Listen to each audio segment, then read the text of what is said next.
नमस्कार दोस्तों। क्या सच में आरएसएस के लोगों को सीधा आईएएस बनाया जा रहा है? इसमें कितनी सच्चाई है, आज इस वीडियो में डिस्कस करेंगे।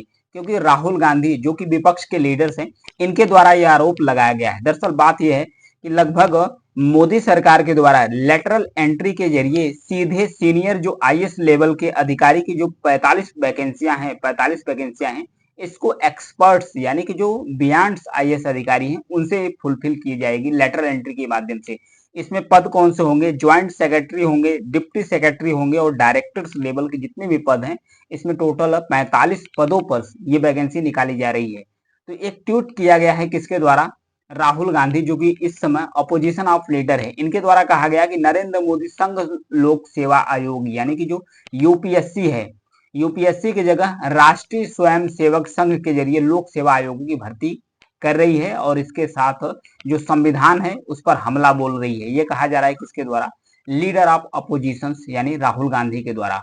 और इतना नहीं, इसके बाद और भी कहा गया है कि जो लेटरल एंट्री है इसके जरिए जो भर्ती हो रही है खुलेआम, जो एससी और एसटी और ओबीसी ये 3 कैटेगरी है, इन तीनों कैटेगरी का जो आरक्षण है इसको छीना जा रहा है, इसको खत्म किया जा रहा है। ये राहुल गांधी के द्वारा कहा जा रहा है।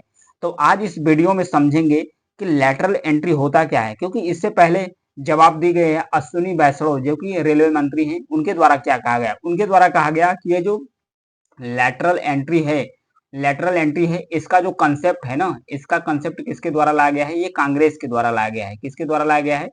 कांग्रेस के द्वारा लाया गया है।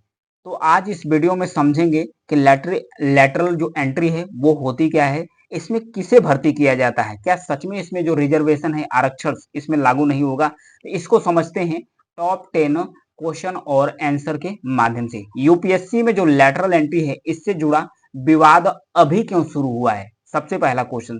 तो यूनियन पब्लिक सर्विस कमीशन यानी यूपीएससी ने 17 अगस्त को, ध्यान रखिएगा, 17 अगस्त को लेटरल एंट्री के जरिए भर्ती के लिए लगभग 45 पोस्ट निकाली है। कितनी पोस्ट निकाली गई इसके द्वारा? 45 पोस्ट निकाली गई है। पहली बार इतनी बड़ी संख्या में निजी यानी प्राइवेट सेक्टर्स के लोगों को सरकार का जो सीनियर मोस्ट पद होता है उस पर उनकी एंट्री की जाएगी। लेटरल एंट्री के लिए यूपीएससी की ओर से जारी किए गए विज्ञापन में जो आरक्षित सीटों हैं उसका जिक्र नहीं किया गया है, तब ये बवाल मचा है। इसमें यह जरूर किया गया है कि पदों के लिए योग्य कैंडिडेट का चुनाव किया जाएगा। 18 अगस्त को कांग्रेस के नेता हैं राहुल गांधी, उन्होंने पोस्ट में लिखा लेटरल एंट्री के जरिए भर्ती में आरक्षण लागू नहीं है, ऐसे में इसके जरिए भर्ती का खुलेआम एससी एसटी ओबीसी के जो अधिकार है, जो आरक्षण है, इसका घोटाला किया जा रहा है, ये छीना जा रहा है। दूसरा क्वेश्चन क्या है? दूसरा क्वेश्चन है कि लेटरल एंट्री होती क्या है जिस पर इतना हंगामा मचा हुआ है? सबसे पहले जानते हैं, यूपीएससी में लेटरल एंट्री का मतलब होता है प्राइवेट सेक्टर से लोगों के बड़े पदों पर सीधी भर्ती करना। इससे दो ऑब्जेक्टिव पूरे होंगे। पहला, प्रशासन में एक्सपर्ट शामिल होंगे। दूसरा, इसमें प्रतिस्पर्धा जो बनी रहेगी।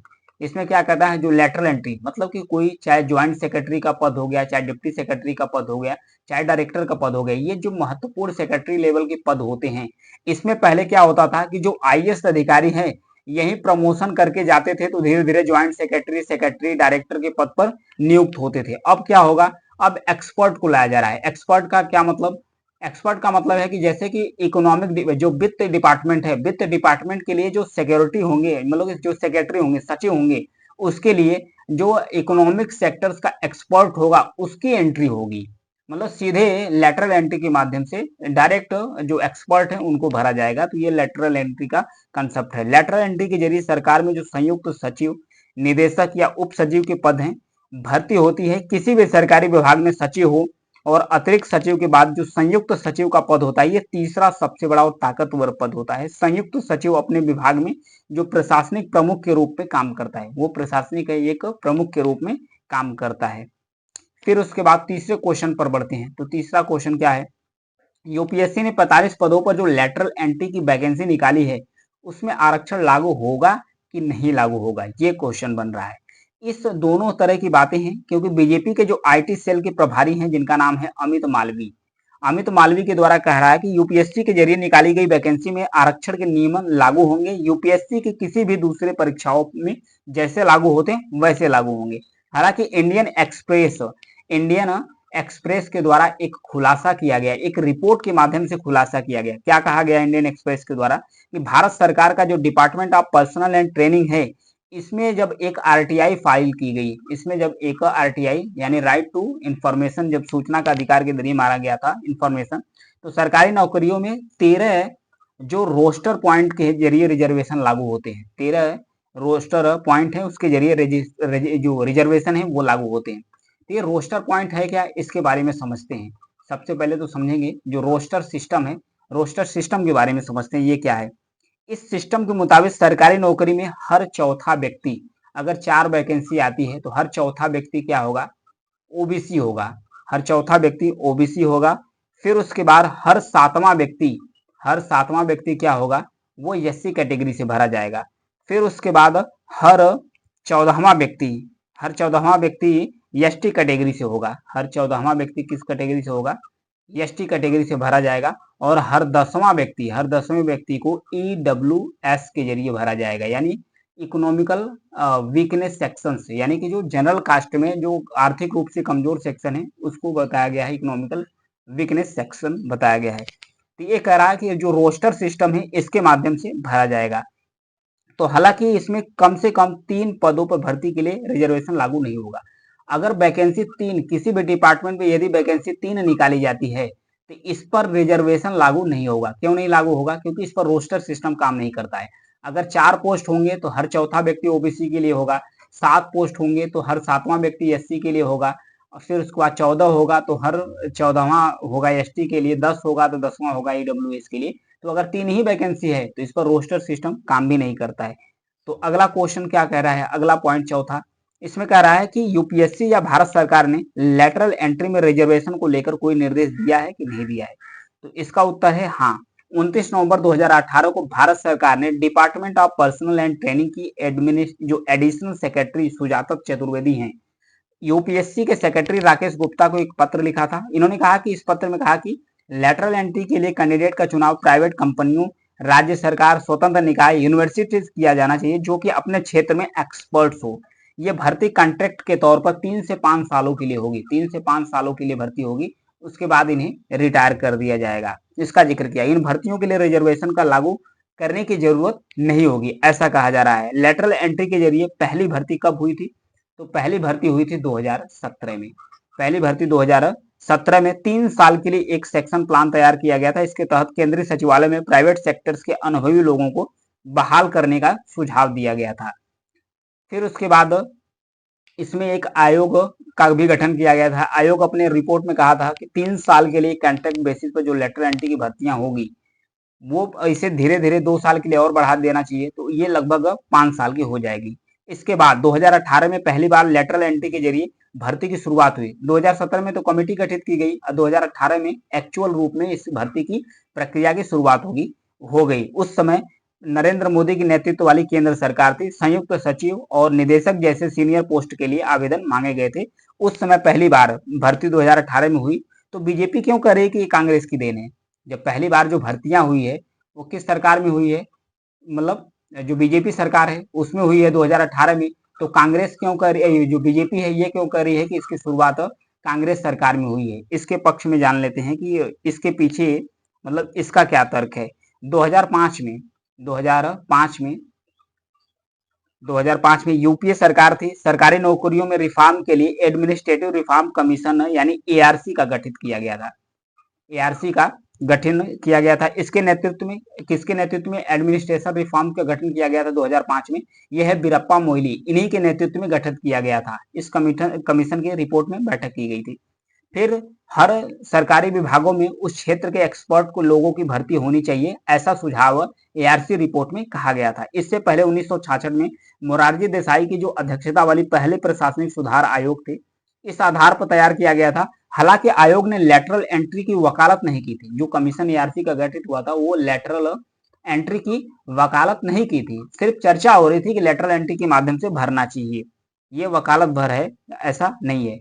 क्या लेटरल एंट्री की शुरुआत कांग्रेस सरकार में हुई थी, तो इसका सीधा सा उत्तर हो जाएगा नहीं। इसकी शुरुआत कांग्रेस सरकार में नहीं, इसकी शुरुआत पहली बार 2018 में बीजेपी सरकार में हुई थी, क्योंकि चर्चा हो रही थी, कमेटी गठित हो रही थी, लेकिन इसका जिक्र नहीं किया गया था। तो ये था इस रिपोर्ट के बारे में। क्या लेटरल एंट्री की भर्तियों में ओबीसी, एससी, एसटी का जो आरक्षण है इसे हक मारा जा रहा है। तो कांग्रेस के एक प्रवक्ता हैं जिनका नाम है शक्ति सिंह गोहिल, उनका कहना है कि जिन 45 पदों पर लेटरल एंट्री के जरिए वैकेंसी निकाली है, उसके विज्ञापन में रिजर्वेशन शब्द का जिक्र भी नहीं किया गया है। ऐसे में ओबीसी एससी एसटी की जो हकमारी है ये नहीं है तो क्या है, उनके द्वारा कहा जा रहा है। गोयल कहते हैं लेटरल एंट्री के जरिए सरकार के जो सबसे बड़े पदों पर भर्ती होती है, इस तरह की भर्ती प्रक्रिया में रिजर्वेशन लागू नहीं होते। सरकारी नौकरियों में जो रिजर्वेशन लागू है, इस लागू करना सरकार का दायित्व है कि जो भी सरकारी पद हैं उस पर रिजर्वेशन लागू होना चाहिए। उन्होंने कहा कि साफ तौर पे दिखता है कि भर्तियां समाज का जो ताकतवर वर्ग है उसके लिए है, ओबीसी एसटी एसटी के साथ छला हुआ। हालांकि बीजेपी के जो आईटी सेल है प्रमुख अमित मालवीय, इनका कहना है कि कांग्रेस नेताओं का जो तर्क है ये गलत है। सरकार सभी विभागों और मंत्रालयों में रिजर्वेशन के तहत नौकरी दे रही है। कांग्रेस सरकार के सुझावों के आधार पर ही मोदी सरकार ट्रांसपेरेंसी के साथ लेटरल एंट्री के जरिए अधिकारियों को बहाल कर रही है। क्या सभी सरकारी नौकरियों में रिजर्वेशन लागू करना जरूरी है?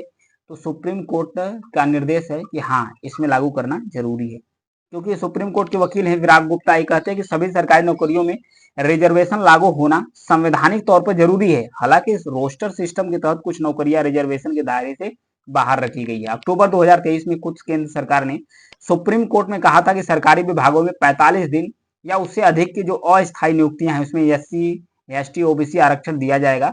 सभी मंत्रालयों और विभागों को अस्थायी पदों पर इस आरक्षण को सख्ती से लागू करने के निर्देश दिए जाएंगे। ऐसे में अगर किसी नौकरी के विज्ञापन में इसका जिक्र नहीं है तो देखना होगा कि क्या रोस्टर सिस्टम के तहत इन वैकेंसियों पर कोटा लागू होता है कि नहीं लागू होता है। जब देश के प्राइवेट सेक्टर्स में रिजर्वेशन देने की बात हो रही है, स्थानीय लोगों का अलग अलग राज्यों में रिजर्वेशन देने की बात कहती है, ऐसे वक्त में लेटरल एंट्री की नौकरी में रिजर्वेशन देना सही नहीं होगा, नहीं देना सही नहीं होगा, ऐसा कहा जाए। सरकार के बड़ी पदों पर हर वर्ग के लोगों की भागीदारी तय होनी चाहिए, ऐसा कहा जा रहा है। किसके द्वारा? सुप्रीम कोर्ट के वकील हैं जिनका नाम है विराग गुप्ता।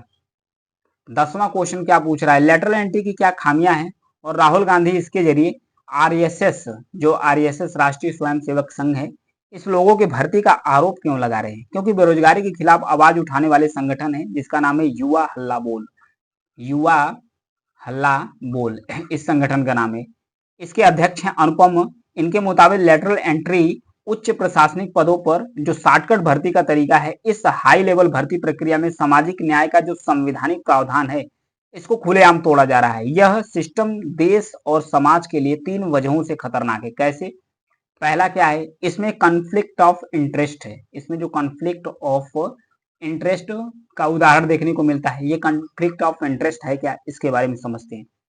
किसी निजी कंपनी से अगर कोई व्यक्ति सरकारी अधिकारी बनेगा तो उसे पता होगा कि वो 3 साल या फिर 5 साल के लिए उसे नियुक्त किया जाएगा।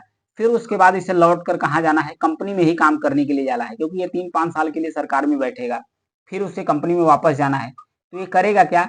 जिस कंपनी में ये वापस आया है या किसी और कंपनी में ये डील कर लेगा कि हम फिर आपके यहाँ नौकरी करेंगे, तो उसके हिसाब से, उस कंपनी के हिसाब से ये जो अपना काम है ये करना शुरू कर देगा। तो ये इसे कहते हैं कॉन्फ्लिक्ट ऑफ इंटरेस्ट, कि कोई व्यक्ति पद पर बैठा है, वो अपने निजी हित के लिए काम करता है सार्वजनिक पद पर बैठकर, तो वो कॉन्फ्लिक्ट ऑफ इंटरेस्ट वहां पर पैदा होता है। फिर उसके बाद इसमें दूसरा क्या है, इसमें कानूनी नियमों का उल्लंघन है। कैसे? सामाजिक न्याय के लिए बनाए बिना कुछ संवैधानिक प्रावधान का भी लेटरल एंट्री उल्लंघन करता है। कैसे? कहना गलत नहीं होगा कि जो शॉर्टकट भर्ती आरक्षण बचने का एक शॉर्टकट तरीका है। जो लेटरल एंट्री है ये भी जो रिजर्वेशन है इसके खिलाफ है। कैसे? क्योंकि जब 3-3 हर डिपार्टमेंट पे जब 3-3 वैकेंसियां निकलेंगी तो जाहिर सी बात है न तो ओबीसी को मिलेगा, नहीं जब 7 आएगी, नहीं 10 आएगी, फिर नहीं 14 आएगी, तो न तो ईडब्ल्यूएस को मिलेगा, नहीं एसटी कैटेगरी को मिलेगा। तो ये तो वायलेशन कहीं ना कहीं हो ही रहा है। फिर उसके बाद तीसरा क्या है? तीसरा है कि जो युवा है उसको हतोत्साहित करेगा। कैसे? यह सिविल सेवा की जो तैयारी कर रहा है करोड़ों युवा है उसको डिमोरलाइज करेगा। कैसे करेगा? इसमें क्योंकि जो उनकी आईएएस या आईपीएस बनने की रुचि है उसमें यह है कि वो मेहनत करेंगे और ईमानदारी से काम करेंगे तो उच्च लेवल, हायर लेवल पदों पर वो पहुंचेंगे। जब हायर लेवल पदों पर पहुंचेंगे तो डिसीजन मेकिंग जो होता है, निर्णय क्षमता होती है, उनकी भागीदारी सुनिश्चित होगी। तो अगर ऐसा नहीं होता है तो वो कहेंगे कि जब हमें ऊपर तक जाना ही नहीं है तो हम क्यों इसकी तरफ अग्रसर हो। तो इसलिए ये सब किया जा रहा है।